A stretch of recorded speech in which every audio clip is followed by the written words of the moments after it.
Alors aujourd'hui, on organise la deuxième journée de la coalition SIL. La coalition SIL est une coalition qui a été mise en place par le comité d'organisation des Jeux olympiques de la jeunesse pour travailler sur un certain nombre de sujets qui nous paraissent extrêmement importants dans la livraison des Jeux. Il s'agit des problématiques de durabilité, d'héritage et d'impact.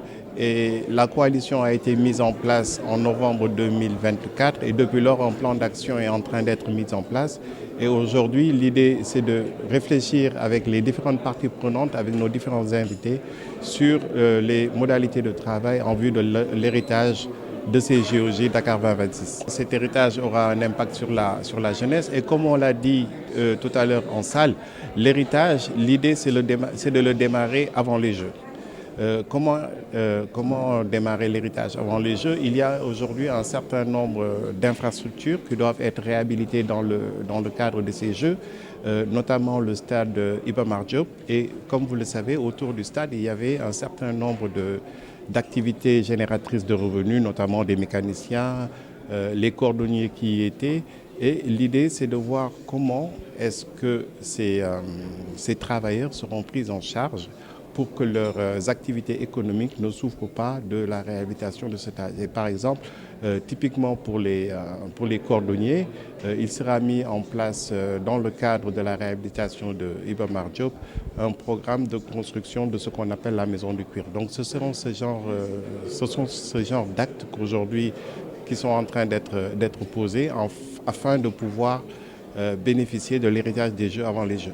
Alors, les Jeux, ce ne sont pas que des infrastructures qui sont mises en place pour la livraison de ces Jeux. Dans le cadre de la préparation, il y a également un certain nombre d'infrastructures sportives de proximité qui, même si elles ne sont pas utilisées pour la livraison de ces Jeux, sont importantes parce que ça constitue une problématique de santé publique pour les populations de pouvoir pratiquer de manière régulière et quotidienne du sport. Ça, ce sont quelques exemples que je vous cite, mais il y a d'autres sujets sur lesquels aujourd'hui on va parler d'héritage, notamment sur l'immatériel, avec ce qu'on a mis en place, la Dakar Learning Academy, qui est une académie qui permettra au COJOJ de former à peu près 419 jeunes qui seront prêts à l'emploi, qui seront intégrés dans les effectifs du COJOJ et qui, nous l'espérons, après les Jeux, pourront servir sur d'autres événements,